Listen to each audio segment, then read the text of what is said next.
corner is dark. It's not a great corner. You have security storage on one side, you have a Verizon parking lot on another, and a Pepco power plant on the other side. Substation. So from my perspective, the most offensive thing about this is the Verizon parking lot as opposed to the development. And I think that it being a dark corner, I would embrace all of these new renters coming into the neighborhood. And if it's a little give and take in terms of the height to encourage these people to come move to AdamsMorgan and rent an apartment and experience this neighborhood, I'm all for it. I think the width and the nature of Florida Avenue can handle building taller than what's around it without getting into the aesthetics of the building, because I can't tell from a picture what it's going to look like when it's finished, or what the skin is or anything else. But I think that what's there now is so ordinary, and it gets lost. Most people didn't even know it was there. You tell them the Verizon parking lot, and they're like, what's that? Nobody even knew it was there. So I think that, I know. Don't say well, nobody knows. I knew also. Okay. I knew also. You know, there's nothing wrong with it. Don't say nobody knows. Sir, thank you. Please. Like you said, nobody knows. Everybody knows. I understand, but it's okay. It's turn to speak. Okay. Thank you. It's an idiom. So that is my, those are my thoughts. Number 8. Who is number 8? Me.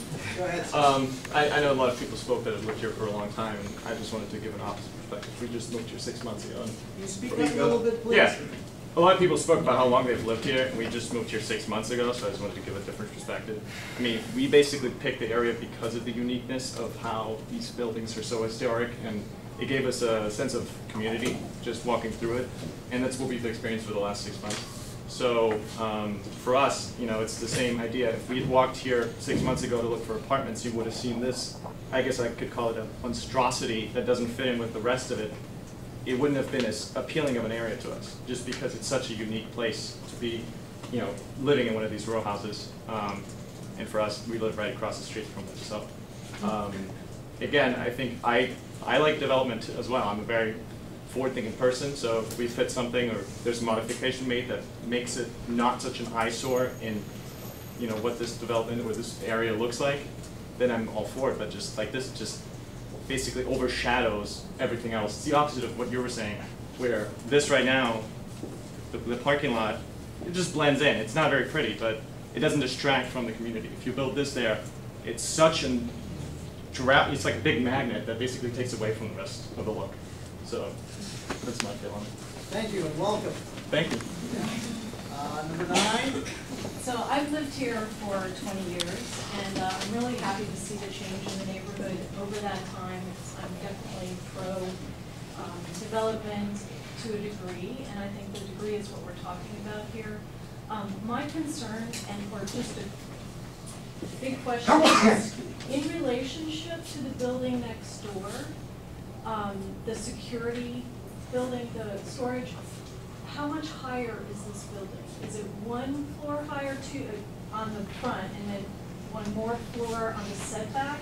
Is that sort of just the scale? Because I'm not really getting that. I saw in one picture, it looks like that's the ratio. And if it is, yeah, I'd just like to know that.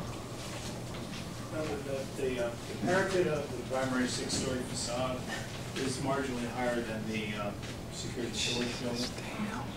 There's historic guidelines that set relationships of existing buildings to new buildings. That's huge. It's generally a floor